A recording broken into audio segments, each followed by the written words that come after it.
Itu ide yang menurut orang mungkin sederhana gitu, tapi makna di dalamnya itu tuh kuat.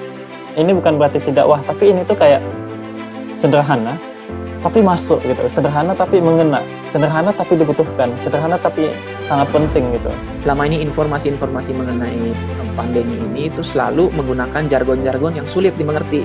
Misalkan physical distancing, ya untung saya Inggris gitu ya, tapi kalau misalkan teman-teman yang nggak Inggris, physical distancing apa sih gitu ya, nggak ada rasanya gitu, feel-nya.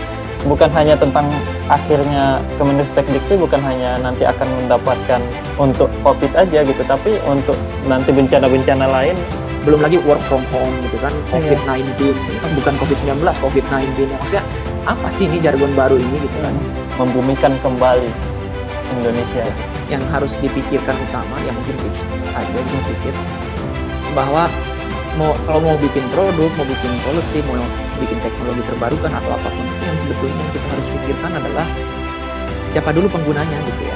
Konsep yang benar muncul dari DNA-nya masyarakat Indonesia gitu, terkait penanggulangan COVID-19 itu gitu. Jadi sebelumnya kita juga udah bikin campaign bikin masker sendiri, PD bagi medis sudah langka gitu ya, orang udah ngeborong hand sanitizer, masker medis kan diborong banyak orang gitu. Karena semua itu berangkat dari mimpi, karena ya desain pun juga muncul dari imajinasi kan gitu ya.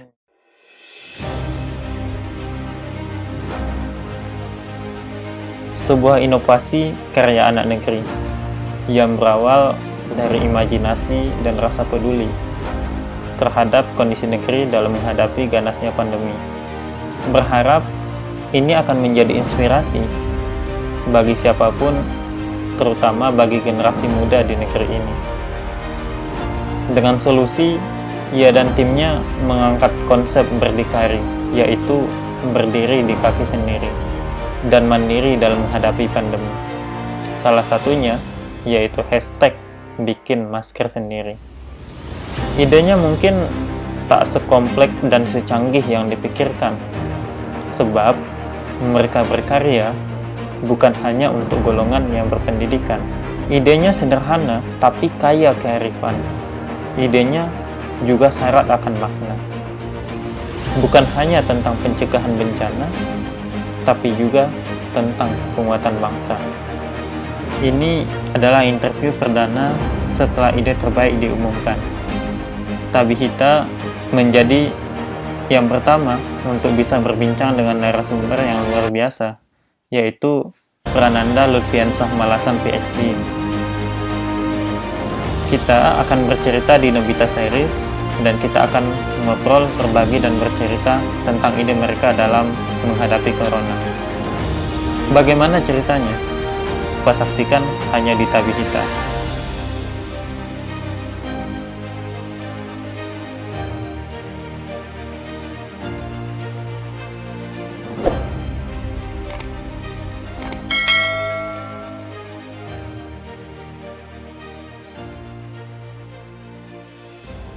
Saya ini namanya Prananda Lutfiansyah Malasan gitu ya. Biasa sih teman-teman manggil saya Panda gitu, karena nama saya terlalu panjang gitu ya. Dan waktu itu juga teman-teman di Jepang pun senang dengan manggil Panda gitu, karena emang mudah dipanggil kan. Nah, kalau background pendidikannya sendiri, saya dulu S1-nya saya di desain produk tahun 2006, terus saya lulus tahun 2011. Lalu saya lanjut waktu itu S2 juga di kampus yang sama, di ITB juga. Saya ambil desain juga gitu. Sambil saya memang cita-citanya dari dulu tuh pengen jadi peneliti sama dosen lah di kampus gitu. Nah, lalu saya lulus tahun 2013, dan ternyata saya ada kesempatan untuk mendapatkan beasiswa waktu itu ke Kanazawa University juga gitu. Namun harus ambil S2 lagi gitu, karena memang programnya ya mungkin cukup berseberangan dengan bidang saya dulu, namanya cultural resource management. Lebih spesifik bahasa Indonesia mungkin manajemen sumber daya budaya gitu. Nah, kenapa berseberangan? Karena memang approach-nya itu lebih ke antropologi gitu. Jadi cukup jauh ya di bidang saya dulu yang desain, jarang baca, lebih banyak making gitu ya, banyak bikin, tapi sekarang saya harus lebih banyak baca gitu. Nah, saya coba lanjut lagi dari S2, belajar lagi teori-teori sosial, sampai akhirnya saya lanjut S3 waktu tahun 2016 gitu. Nah, di kesempatan yang sama sebetulnya saya juga dapat beasiswa untuk menjadi apa istilahnya visiting researcher gitu selama 2 tahun di Todai di Tokyo University gitu, di jurusannya Cultural Anthropology. Jadi saya waktu itu selama develop disertasi saya dapat 2 bimbing utama gitu. Satu di Kanazawa University namanya Kagami Sensei gitu ya. Ya beliau ini jago banget lah bahasa Indonesia karena dia risetnya tuh di Bali gitu ya selama puluhan tahun. Nah, pembimbing saya di Todai waktu itu juga Fukushima Sensei namanya, dia juga dulu risetnya di Indonesia gitu. Tapi bidangnya berbeda, lebih ke studi teknologi, studi desain gitu dari perspektif antropologi. Nah itu sih, jadi 2019 saya lulus bulan Maret. Nah akhirnya saya pulang ke Bandung, balik lagi ke kampus saya di ITB gitu. Di situ saya sebetulnya develop laboratorium baru namanya Design and Ethnography Laboratory gitu. Sebenarnya itu laboratorium yang melihat desain itu dari perspektif sosial, karena selama ini yang mungkin banyak teman-teman tahu bahwa di ITB itu engineering-nya kuat ya. Iya, betul. Ya, si budaya engineering-nya kuat, sainsnya kuat, sehingga desain pun arahannya ke arah situ. Nah, saya pulang sebetulnya pengen membawa istilahnya gelombang baru bahwa kita bisa melihat desain ini dari perspektif ilmu sosial dan budaya gitu. Ya, saya ambil S2 lagi selama 2 tahun, terus lanjut waktu itu S3 gitu ya. Alhamdulillah waktu itu dapat excellent, istilah ya mungkin apa ya, cum laude kali ya kalau di sini. Jadi saya waktu itu tanpa tes bisa lanjut ke S3 gitu. Oke, itu di Kanazawa semuanya atau? Ya, di Kanazawa University. S2 di Kanazawa University, S3-nya baru ada sambil jadi visiting researcher. Ngobrolin tentang arah baru, maksudnya itu perspektif baru dalam dunia desain itu, yang menghubungkan antropologinya, melihat dari sisi sosial budayanya itu. Itu di Indonesia itu apakah sudah banyak orang yang melihat itu gitu dalam dunia desain? Ya, jadi sebenarnya kalau bisa di dunia desain sendiri ya mungkin masih dibilang baru ya, karena juga researcher di dunia desain pun masih terhitung, ya maksudnya masih sedikit lah gitu ya, karena desain itu memang dari dulu lebih kuat pengaruhnya itu ke dunia praktik gitu ya, dunia praktis. Jadi styling, terus fungsi, estetika gitu ya. Jadi membuat sebuah objek atau membuat sebuah output desain yang memang secara fungsi dan secara estetika itu baik gitu. Jadi memang banyak dari dulu itu kulturnya lebih ke praktisi gitu ya. Nah memang baru istilahnya dari tahun 2000-an inilah akhirnya mungkin karena pengaruh di dunia pendidikan juga bahwa semua dosen itu harus S3 gitu ya. Akhirnya kultur riset di desain itu muncul gitu ya. Mungkin masih baru ya dibanding dunia fisika murni, astronomi, atau mungkin di teman-teman di engineer riset itu udah umum. Tapi kalau di desain itu riset memang masih baru gitu. Nah waktu itu memang sudah ada nuansa riset, tapi memang lebih kuat influence-nya itu dari engineering gitu. Jadi banyak yang akhirnya S3 dari desain S3 tapi lebih ke istilahnya ke engineering design gitu ya. Terus aspek fungsi dan aspek estetika. Nah, tapi kalau dari aspek sosial dan budaya memang masih terhitung jari lah istilahnya ya. Jadi masih ada ya baru saya mungkin, terus juga teman saya ada beberapa di ITB gitu. Gitu sih. Jadi masih baru istilahnya gitu, ini ilmu sosial di bidang desain gitu.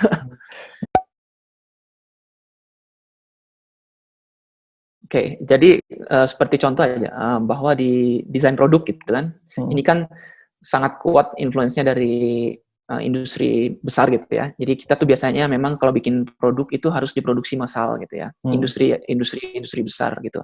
Nah akhirnya desain yang dibuat memang selalu memikirkan aspek-aspek bagaimana sih objek ini diproduksi secara massal kan. Berarti yang dipikirkan itu efisiensi desainnya gitu ya, gimana cara biar murah, terus bisa diterima oleh banyak orang, sehingga akhirnya nggak banyak, ya maksudnya ada yang berpikir mengenai aspek sosial dan budaya, tapi nggak begitu banyak influence-nya terhadap proses desain ini gitu ya. Kayak misalkan karena tuntutan untuk produksi massal ya ribuan bahkan 10.000, akhirnya kita mengeneralisir kebutuhan manusia itu sendiri gitu ya. Padahal ya seperti Mas bilang bahwa setiap di daerah, setiap tempat itu memiliki apa namanya, kebutuhannya masing-masing kan. Karena Hmm. kayak misalkan di Padang dan Bandung pasti kebutuhannya beda-beda gitu ya. Hmm. Terus begitupun juga di Aceh pasti akan berbeda. Tapi ya cenderung apa namanya, teman-teman desainer ini yang mungkin melihat kebutuhan manusia itu ya sama semuanya gitu. Hmm. Nah, teman-teman di apa namanya, sosial dan desain ini gitu ya, mungkin melihat bahwa kebutuhan orang itu berbeda-beda, sehingga approach desain itu, desain proses itu juga harus berbeda-beda setiap tempatnya gitu. Nah, ini Hmm. yang sebetulnya kita develop ya di lab kami gitu, bahwa melihat kebutuhan orang itu harus personalize gitu ya, harus customize, karena ya aspek-aspek itu yang mempengaruhi gitu ya. Jadi jangan disamakan kebutuhan di Bandung dengan kebutuhan di Surabaya misalkan gitu ya, Iya, iya. kebutuhan di Betul. Padang bersama dengan Jakarta Hmm. gitu, kayak gitu sih. Ya, bahkan untuk rumah sendiri kan, kayak Hmm. misalnya di Minang ada budaya Minangkabau, itu kan ada tuh misalnya tatanan-tatanan dalam membangun sebuah rumah gitu. Ya, maksudnya Ya, ada aspek-aspek culture-nya di situ, dan gitu juga betul. dengan budaya Mandailing gitu. Ya. Ya, ya. Jadi saya setuju. Jadi memang seperti yang Mas tadi bilang, budaya-budaya, aspek-aspek budaya, tradisi itu kita coba adopsi ulang gitu ya dalam proses Hmm. desain yang selama ini mungkin nggak pernah terfikirkan gitu ya di dalam Hmm. desain proses itu gitu. Itu sih. Ya, soalnya aku juga ada kepikiran tentang tentang yang itu kan, Mas, tentang aspek-aspek budaya. Dalam bidang aku juga kayak tentang lingkungan. Apa ya, dalam hal peraturan-peraturan itu tidak banyak yang mengadopsi misalnya dalam hal lingkungan. Kenapa nggak kita adopsi lagi budaya-budaya kita dulu gitu? Budaya-budaya Betul. kita dulu kan itu lebih Betul. lebih efektif kalau menurut saya kan, karena melihat kenyataan yang ada gitu. Ya. Nah, itu setuju banget. Itu yang sebetulnya yang saya selalu coba istilahnya bangun ya di bidang saya Hmm. juga, bahwa banyak tradisi yang sudah terjaga, maksudnya sudah ada dari dulu gitu ya. Tapi memang mungkin karena pemikiran modern ini ya, keilmuan modern ini mencoba istilahnya meninggalkan nilai-nilai itu kan. Ya kalau Hmm. misalkan di dunia keilmuan modern kan yang ditekankan itu kan progresif ya. Hmm. Bagaimana caranya kita bisa progresif dan meninggalkan hal-hal yang lama gitu ya. Hmm. Nah, paradigma itu yang sebetulnya saya coba rusak juga ya, saya coba tabrak, bahwa Hmm. kita harus berasimilasi nih gitu ya. Kita harus Ya. istilahnya hidup bareng bersama dengan tradisi-tradisi yang lama, karena bayangkan misalkan ilmu modern aja ya, misalkan 200 tahun lah ya setelah revolusi Hmm. industri ini kan engineering muncul, keilmuan desain muncul gitu ya. Nah, sedangkan tradisi nenek moyang kita itu udah dari zaman berapa puluh ribu Iya. tahun yang lalu sudah eksis gitu ya. Hmm. Kenapa seenaknya kita coba tinggalkan itu dengan atas nama objektivitas dunia modern ini gitu kan. Padahal sebetulnya bisa get along together gitu ya, bisa Iya. bareng gitu. Hmm. Untuk mengeluarkan apa istilahnya kebijakan. Ya kebijakan juga kan sebetulnya kan produk ya, Hmm. produk untuk Betul. masyarakat. Ya. Nah, Ya. ya kan? Jadi kenapa kita nggak mendesain kebijakan itu juga dengan mengadopsi nilai-nilai tradisi yang lama gitu ya. Hmm. Saya yakin sih sebetulnya dengan mengadopsi itu justru akan lebih efektif dan akan mungkin didengar gitu ya oleh Iya, masyarakat gitu. akan lebih ngena, Gitu. lebih Ya kena. akan lebih kena gitu ya. Misalnya Gitu. dalam hal bahasa lah gitu. Kan Ya, banyak sekarang peraturan itu ya bahasa Indonesia gitu. Yang misalnya yang sampai ke desa tidak boleh ini, misalnya tidak boleh itu. hmm, Misalnya selama COVID-19 lah. ya, COVID-19 misalnya harus cuci tangan, harus ini. Kenapa misalnya nggak ada ya dari nggak banyak gitu dari pemerintahannya yang membuat aja translate bahasa kampungnya gitu. setuju. Bahasa Nah itu yang Indonesia. itu kita lakukan di project yang kemarin saya masukkan ke Ideaton gitu. Oke, jadi mungkin kita bisa masuk ke situ, Mas. Oh ya siap. Jadi Ya, ya, Ideaton ini kan dari Kemenristek Dikti, ya. Oh, ya. awalnya kenapa pengen ikut dalam Oke. pengumpulan ide-ide ini? Ya, jadi sebetulnya Ideaton ini kan judulnya itu tagline-nya ya, Hmm. gotong royong melindungi bangsa gitu. Iya. Hmm. Nah, itu kan. Nah, memang kata gotong royong itu benar-benar adalah visi dari lab kita. Jadi Ah. kita emang membuat selalu kita fokusnya itu ke desain yang memang berdasarkan kearifan lokal ya. Hmm. Dan salah satunya adalah gotong royong itu, karena Hmm. gotong royong itu sendiri sebetulnya kalau misalkan diterjemahkan ke dalam bahasa lain itu susah gitu ya. Iya, Bahkan bahasa betul. Inggris pun nggak ada gitu, gotong royong nggak akan ada, karena itu adalah konsep yang benar muncul dari DNA-nya masyarakat Indonesia gitu. Hmm. Ya mungkin Mas kerasa sendirilah gotong royong di Jepang kan nggak begitu gotong Iya. royongnya Indonesia gitu ya. Gitu. Nah, kayaknya saya pas ngelihat tagline itu benar-benar tertarik, wah ini sesuai banget nih dengan apa yang kita udah jalanin gitu. Hmm. Nah, yang kedua juga memang karena kita di lembaga riset gitu ya, kenapa nggak coba nih Ideathon gitu ya, karena kita juga sedang waktu itu lagi project, kita sedang melakukan project terkait penanggulangan COVID-19 itu gitu ya. Jadi sebelumnya kita juga udah bikin kampanye namanya bikin masker sendiri gitu ya, hashtag bikin masker sendiri gitu. Nah, kita sebetulnya menuliskan ulang proposal itu dengan planning yang lebih besar lagi. Judulnya sekarang itu hashtag bikin sendiri gitu. Jadi kan sebetulnya yang kita propose itu adalah kampanye gitu ya. Kampanye dan digital collection gitu. Itu yang kita coba tuliskan proposalnya dan kita coba masukkan ke Ideathon gitu. Dan ya alhamdulillah kan 17 yang lolos ya dari 5.500-an gitu ya proposal gitu melalui 4 tahap. Dan ya kita akhirnya lolos gitu ya. Yang teman-teman lain mungkin banyaknya dari engineering gitu ya yang masuk. Kita sendiri cuma dari desain gitu. Sebenarnya konsep dasarnya itu sederhana sih. Kita itu waktu itu pertamanya dari bikin masker sendiri. Waktu Maret awal gitu kan APD bagi medis udah langka gitu ya. Orang udah ngeborong hand sanitizer, masker medis kan diborong banyak orang nih gitu. Nah, akhirnya kita berpikir kenapa enggak sih kita bikin sesuatu yang memproteksi diri kita sendiri dari bahan rumahan atau bahan yang mudah kita temui lah, minimalnya di warung atau di Alfamart itu kita mudah gitu menemukan materialnya. Nah, akhirnya kita pertama dengan bikin masker sendiri itu gitu. Terus kita, ya karena kita memang di lembaga riset, kita coba kumpulkan nih literatur terkait dengan material yang bisa digunakan gitu. Karena kita memang bisa baca jurnal akademik kan.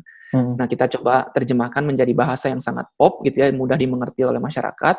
Terus kita coba buatkan step-step pembuatan masker gitu ya, dengan pokoknya intinya kita buatkan instruksi pembuatan desain masker dengan mudah gitu ya, dengan menggunakan bahan yang benar-benar mudah ada di rumah kayak spray, bantal bungkus bantal, terus kain lap meja gitu ya. Nah, kita coba buatkan step-stepnya. Nah, itu yang sebetulnya kita bikinkan. Lalu akhirnya kita seiring dengan perjalanan kita ngerasa wah ini sih susah nih kalau misalkan cuma menggunakan bahasa Indonesia gitu ya, karena yang kita bikin spiritnya adalah nggak cuma dari aspek fungsi gimana masker itu berguna dengan baik atau bagaimana masker itu terlihat cantik, tapi juga bagaimana masker ini tuh memiliki makna ke setiap orangnya gitu.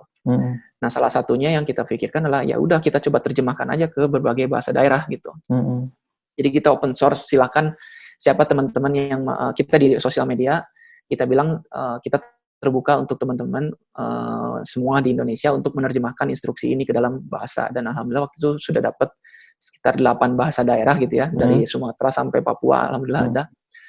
Itu untuk menerjemahkan step-step pembuatan masker kain ini dalam bahasa daerahnya gitu. Jadi ada bahasa bahasa Minang ada gitu ya, bahasa Palembang ada gitu, bahasa Maluku, Ambon pun ada gitu, bahasa Kalimantan ada gitu. Jadi akhirnya kita terjemahkan ke dalam berbagai bahasa ini gitu, agar semua orang di luar Jawa pun juga bisa mengikuti instruksi ini dan lebih mengena gitu. Oh benar ya, ternyata penting ya pakai masker tuh gitu ya. Kan kami tersertakan juga informasi-informasi mengenai COVID-19 ini gitu.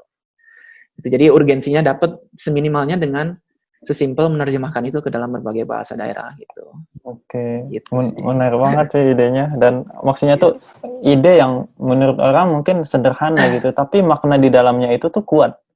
Maknanya itu bukan hanya sekedar, kan banyak tuh sekarang tuh regulation atau misalnya peraturan-peraturan produk-produk dari pemerintah itu dipikirkan jauh matang-matang, terus banyak menghasilkan anggaran gitu.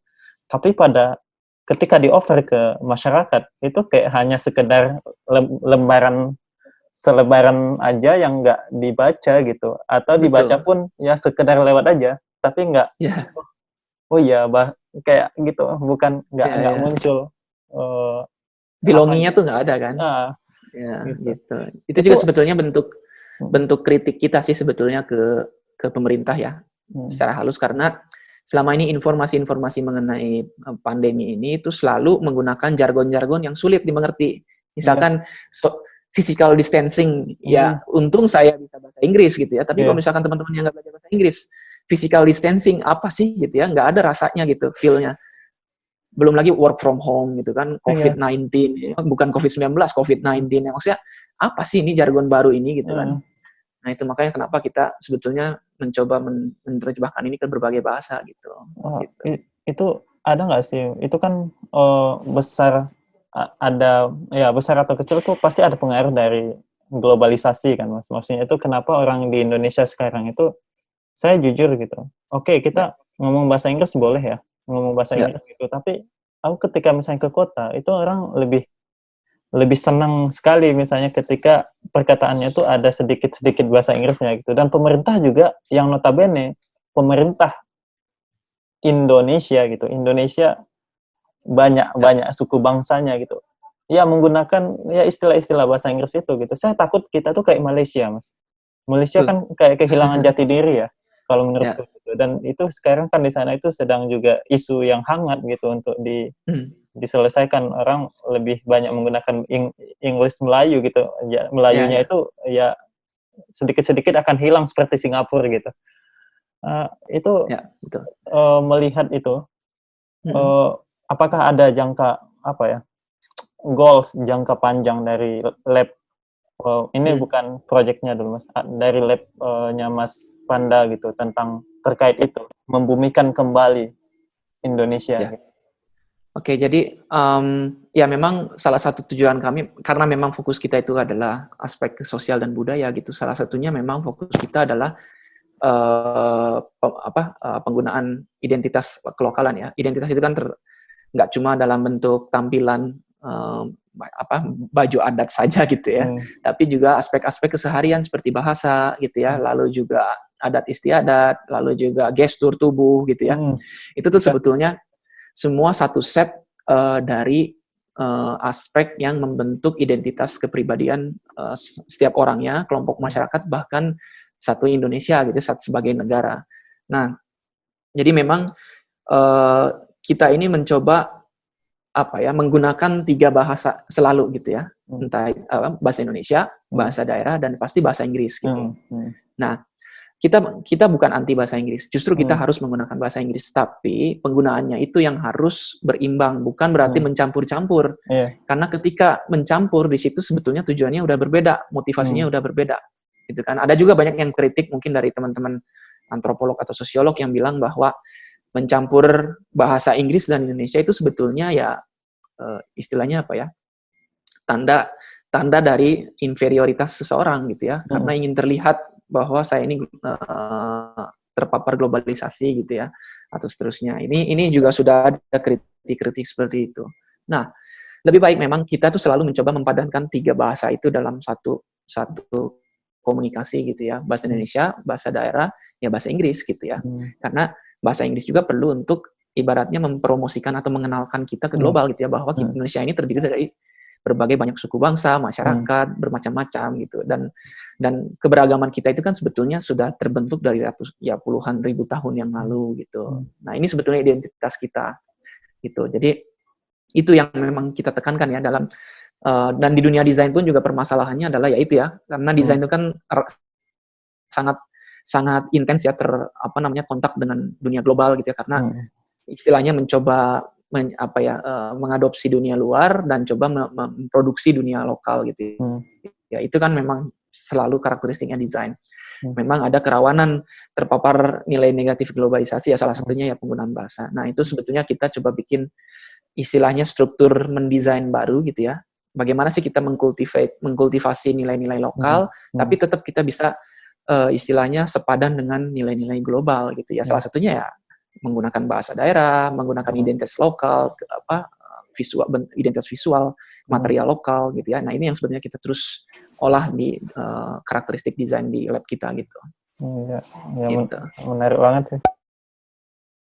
Jadi Ideaton itu ada 4 orang ya, satu Hmm. tim. Jadi saya pengusulnya waktu itu, lalu juga ada 3 orang lagi, Ibu Merina, dia Hmm. juga doktor di bidang antropologi juga, Hmm. salah satu alumni juga dari Kanazawa University. Oke. Jadi Hmm. dia senpai saya. Lalu ada Ibu Arianti Ayu, dia doktor di bidang desain, Hmm. sama Bapak Radit gitu. Hmm. Dia salah satu staf pengajar juga di desain produk. Ini kita berempat memang membernya di laboratorium kami gitu.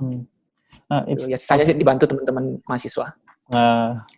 Itu kan tadi ada 4 tahapan, Mas. 4 tahapan Ya. sampai akhirnya tersaring 17. Itu tahapannya apa aja sih? Tahap pertama itu saya juga sebetulnya ikut interview di akhir ya. Jadi tahap awal itu lebih ke dari 5.590 itu di seleksi administrasi ya sampai menjadi 2.000-an gitu menurut Kemenristek kan. Jadi dilihat dulu secara administrasi udah cukup belum sehingga tersaring 2.000. Nah, 2.000-nya ini setiap proposal itu di-review oleh 2 orang reviewer. Jadi dilihat dulu sampai akhirnya tersaring menjadi sekitar 350-an proposal. Nah, jadi dari 350-an proposal ini itu direview oleh 5 reviewer gitu. Dilihat sampai akhirnya tersaring menjadi 32 proposal. Nah, 32 proposal ini diundang untuk interview Zoom interview. Waktu itu saya diinterview oleh sekitar 6 orang ya, 6 orang reviewer gitu. Ditanya aspek visibility-nya seperti apa, konsep dasarnya seperti apa, lalu juga eksekusinya seperti apa gitu, karena memang maksimal kan cuma 5 bulan ya untuk mengeksekusi ide ini. Nah, itu seperti apa? Sampai akhirnya 17 proposal yang diterima gitu ya untuk dapat funding dari Kemenristek untuk dijadikan gitu, idenya ini gitu. Jadi memang total 4 tahap waktu itu. Memang singkat. Iya, tapi ya, konsep dasarnya ini kan sebenarnya pengembangan dari bikin masker itu kan. Nah, sekarang sih sebetulnya di hashtag bikin sendiri ini kita akan fokus membangun sebuah platform. Jadi bentuknya web dan aplikasi, tapi istilah itu kita nyebutnya digital collection atau museum digital lah gitu ya. Nah, ini sebetulnya akan berisi alat-alat proteksi diri sederhana kami nyebutnya ya, yang dibuat oleh masyarakat. Apa sih itu gitu ya? Seperti contoh tempat cuci tangan dari ember gitu ya. Atau alat pemencet tombol di lift yang menggunakan tusuk gigi gitu kan ya. Jadi memang kita akan coba kumpulkan alat proteksi diri sederhana yang dibuat oleh masyarakat gitu ya. Kita kumpulkan sebanyak-banyaknya. Lalu kita akan coba kurasi. Nah, tim kurasi ini juga kita akan mengundang ahli-ahli dari misalkan dokter gitu ya, atau tim profesor engineering di ITB misalkan ya. Kita minta masukan mereka untuk mendevelop ulang hasil hasil produk masyarakat ini gitu ya. Apakah secara material aman gitu ya, atau apakah secara fungsi ini cukup aman. Nah, setelah kita kurasi, kita akan coba bikin instruksinya sehingga nanti ini akan dinaikkan ke website. Lalu masyarakat umum bisa meniru untuk membuat alat proteksi diri sederhana ini. Nah, ini kedepannya sebetulnya nggak cuma untuk pandemi aja, tapi berisi semua produk untuk masyarakat ketika menghadapi bencana-bencana besar seperti gempa, banjir gitu ya, atau badai. Jadi ketika mereka mengungsi, seminimalnya mereka akan bisa melihat ke web ini untuk membuat alat proteksi diri sederhana. Gimana sih cara bikin senter tapi DIY gitu ya, atau gimana cara bikin kasur DIY pakai bahan kardus misalkan. Itu kita akan coba kumpulkan dalam website ini. Jadi memang dari masyarakat, oleh masyarakat, untuk masyarakat lah gitu ya, istilah spiritnya. Gitu. Nah, untuk 5 bulan ke depan sih sebetulnya ya itu ya, kita akan membagi jadi tiga tim besar gitu outputnya. Yang satu eksperimen dan riset, jadi kita akan coba keliling kota gitu ya, lihat di Twitter semua ide-ide produk dari masyarakat, kita akan coba adopsi. Nah, setelah itu akan ada tim eksperimen yang akan membuat instruksi desain itu. Nah, yang kedua membuat website dan aplikasi yang targetnya kita harus keluar di bulan ketiga. Gitu. Bulan ketiga kita akan launching website dan aplikasinya. Lalu yang terakhir adalah diseminasi kampanye hashtag bikin sendiri. Jadi kita akan mengundang masyarakat untuk ya udah, daripada menunggu bantuan pemerintah atau daripada menunggu produk-produk yang proper di pasaran yang udah belum tentu ada gitu ya, mending kita bikin sendiri gitu ya, DIY gitu ya, atau mungkin bahasa Sundanya kita punya istilah motekar gitu ya, kita ngakalin kondisi ini untuk melindungi diri kita sendiri gitu dengan bahan yang terbatas gitu. Jadi tiga tahap itu yang akan kita lakukan selama 5 bulan ini. Itu sih. Menarik. mudah-mudahan lancar, Mas. Mudah-mudahan nggak ada kendala ya. Dan mudah-mudahan juga yang dikonsepkan gitu nanti bisa sampai dan benar-benar nanti akan sangat berguna gitu. Dan kalau menurut saya memang sangat berguna. Dan tentu di websitenya tuh bagaimana nanti, apakah akan disediakan nanti bahasa daerahnya. Ya, jadi salah satu poin yang kita ajukan juga sebenarnya menerjemahkan itu ke dalam bahasa daerah gitu ya. Tapi mungkin kalau di website sendiri mungkin bahasa Indonesia gitu, tapi poster-poster digital gitu ya, atau yang disebar di sosial media atau di WhatsApp atau apapun itu, kita akan coba terjemahkan ke dalam berbagai bahasa daerah gitu. Seminimalnya 8 bahasa daerah yang kita udah punya. Gitu. Kita punya source SDM yang cukup banyak karena kita di institusi riset dan pendidikan, jadi kita banyak mahasiswa dari daerah gitu ya. Betul. Alhamdulillahnya itu gitu. Jadi kita akan minta teman-teman mahasiswa, terus juga mungkin juga kalau misalkan ada masyarakat yang interest untuk membantu kita gitu, juga kita akan sangat terbuka gitu, karena nanti juga sebetulnya ketika misalkan satu produk ini ditampilkan di dalam website atau sosial media, kita akan selalu mention siapa graphic designernya, idenya dari siapa reviewernya, bahkan sampai ke penerjemah ke bahasa A gitu ya, itu pun kita akan tampilkan. Jadi benar-benar kita benar-benar open siapa yang kontribusi dan open untuk digunakan oleh masyarakat luas gitu. Jadi nggak ada yang ditutup-tutupi. Gitu. Itu sih. Gitu sih. Menarik idenya gitu. Mungkin yang bagian bagi orang yang pengen ikut ini gitu, ajang ini mungkin sudah berpikiran jauh-jauh. Maksudnya itu kayak saya mau ikut ini pasti saya berpikir gimana membuat sesuatu yang wah, ini bukan berarti tidak wah, tapi ini tuh kayak sederhana tapi masuk gitu, sederhana tapi mengena, sederhana tapi dibutuhkan, sederhana tapi sangat penting gitu, sangat penting. Dan bukan hanya tentang akhirnya Kemendikbud bukan hanya nanti akan mendapatkan untuk COVID aja gitu, tapi untuk nanti bencana-bencana lain bisa digunakan gitu. Oke, jadi kalau Monef sih akan ada ya selalu. Tapi kalau nanti akan juara atau enggak udah nggak ada lagi. Jadi memang 17 peserta ini semua mendapat hak untuk dapat funding dari Kemendikbud dan penghargaannya dari menteri, dan harus jadi itu sih. Gitu.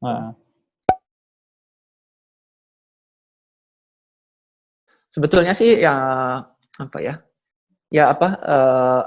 yang harus dipikirkan utama ya mungkin tips aja gitu sedikit, bahwa kalau mau bikin produk, mau bikin policy, mau bikin teknologi terbarukan atau apapun itu, yang sebetulnya yang kita harus pikirkan adalah siapa dulu penggunanya gitu ya. Dan bagaimana sih konteks pengguna itu hidup gitu ya. Jadi misalkan kita bikin, ya ujung-ujungnya kan kita akan membuat sesuatu itu bukan hanya untuk diri kita sendiri gitu ya, tapi untuk orang lain dan lingkungan sekitarnya. Gitu. Nah, jadi start awal itu memang harus dari calon user gitu ya. Usernya siapa? Masyarakatnya siapa? Kondisi lingkungannya seperti apa? Apakah produk kita nanti bisa digunakan oleh masyarakat? Apakah produk kita ini akan menimbulkan masalah baru nih gitu ya? Apakah itu akan harming ke environment sekitarnya? Nah, ini yang harus dipikirkan dibanding melihat canggih-canggihannya dulu, karena menurut saya sih teknologi itu akan bisa mengikuti tergantung kebutuhan calon user kita gitu ya, kebutuhan lingkungan yang kita akan tuju gitu. Sebenarnya itu sih yang harus dipikirkan menurut saya pribadi gitu. Sebelum akhirnya teknologi itu akan berkembang gitu. Gitu sih. Soalnya tadi malam tuh saya baru belajar tentang Lean Startup, Mas. Lean Startup itu yang maksudnya melihat ke user gitu, melihat gimana nanti persepsi mereka ketika kita melaunching produk ini gitu, apa tanggapan mereka gitu. Bahkan harus dites dulu, mungkin harus ada sampling dulu kan. Soalnya aku belajar Lean Startup itu dari CEO-nya Humans.id. Soalnya dia itu CEO-nya Nah Project yang sneakers di Bandung yang dipakai oleh Pak Jokowi produknya gitu. Jadi kita ngobrolin tentang itu, gimana di tengah pandemi ini tentang bisnis gitu. Apa sih harapannya dengan adanya website ini? Nantinya ujungnya kan website yang berisi tentang itu gitu. Harapannya sebetulnya mimpi besar saya itu adalah menumbuhkan lagi istilahnya DIY culture ya. Kalau DIY culture kan sebetulnya itu kan konsepsi barat ya, konsepsi luar, dan berangkatnya itu berbeda gitu. Itu kalau DIY itu sendiri, kalau misalkan informasi saja, itu berangkat karena kejenuhan orang-orang di luar sana, terutama di daerah Eropa, Amerika, kejenuhan mereka terhadap objek-objek yang diproduksi secara massal gitu ya. Jadi semuanya flat gitu ya, nggak ada rasa belongingnya ya terhadap objek. Nah, kalau sedangkan di Indonesia sendiri DIY itu juga sebetulnya udah ada ya. Tergantung dari konteks lokalnya. Tapi DIY itu sendiri sebenarnya motifnya bukan dari melawan hegemoni produk yang massal, tapi lebih ke memang kebutuhan kita sehari-hari. Jadi motivasinya beda, nilainya berbeda gitu. Nah itu, jadi saya ingin menumbuhkan bikin sendiri ya, saya labelin bikin sendiri itu sebetulnya memang berangkat dari keseharian masyarakat. Bahwa apa yang dilakukan masyarakat sekedar membuat sink dari ember, drum, atau sekedar membuat colokan tombol lift dari tusuk gigi, atau bahkan dari membuat lampu dari kaleng cat atau botol mie aqua, itu sebetulnya mengandung nilai-nilai sosial yang sangat sangat kaya gitu. Jadi jangan merasa inferior bahwa objek-objek buatan ini adalah kampungan gitu ya. Justru ini adalah kaya. Nah, ini sebenarnya dibalik dari bikin sendiri. Ini yang pengen saya tumbuhkan. Jadi lihat coba keseharian kita, lihat cara gimana ngakalin kondisi. Justru dengan kita bisa melihat keseharian ini, kita akan bisa menjadi bangsa yang lebih besar gitu ya. Kita bisa melihat identitas kita diri sendiri. Itu sih yang sebenarnya pengen saya tumbuhkan di balik proyek bikin sendiri ini gitu, visi besarnya. Wah, mudah-mudahan Mas, saya sih sebagai orang kampung berdoa mudah-mudahan apapun lancar gitu, apapun yang dihadapin tantangan kedepannya ya bisa diselesaikan gitu dan bermanfaat untuk orang-orang, terutama orang-orang di pelosok. Karena kita di pelosok kalau kita terkena satu aja gitu kasus itu kita udah panik gitu. Paniknya dalam artian kita nggak punya rumah sakit, kita harus pergi sana sini gitu. Tapi sama dengan obat-obatan sebenarnya kan banyak di pelosok-pelosok itu yang kearifan lokal itu tuh gunain gitu, dan itu lebih manjur kadang dibandingkan dengan resep gitu. Banyak hal sebenarnya ya tentang desain antropologi ini yang bisa dikembangkan, terutama di Indonesia yang notabene kita memiliki banyak suku budaya. Bangsa. Setuju. Untuk anak-anak muda Indonesia, sebetulnya saya harapannya berbanyak inisiatif-inisiatif gitu ya. Dan jangan takut atau jangan merasa malu punya mimpi yang besar gitu. Karena semua itu berangkat dari mimpi gitu ya. Semua itu berangkat dari hayalan. Karena ya desain pun juga muncul dari imajinasi kan gitu ya. Gitu. Karena kalau misalkan kita sendiri udah merasa malu untuk berimajinasi, itu artinya kan kita sudah memenjarakan ide kita sendiri, memenjarakan impian-impian kita sendiri gitu. Jadi jangan malu untuk bermimpi gitu ya. Tapi harus disertai juga dengan bagaimana caranya merealisasi mimpi itu gitu. Jadi merealisasi mimpi itu seperti apa ya? Coba berjejaring gitu ya, berorganisasi, berteman sebanyak-banyaknya. Jangan malu untuk berteman dengan banyak orang gitu ya. Jangan merasa inferior lah gitu ya. Karena cikal bakal dari kehancuran adalah rasa inferioritas itu gitu. Pede aja bahwa saya misalkan dari Bandung, kebetulan saya dari Lembang gitu ya, itu juga kampung gitu ya. Bahwa setiap tempat di Lembang pun gitu ya, saya pun juga punya potensi kita sendiri di Lembang ini yang berbeda dengan teman-teman di Bandung, misalkan berbeda dengan teman-teman di Jakarta. Nah,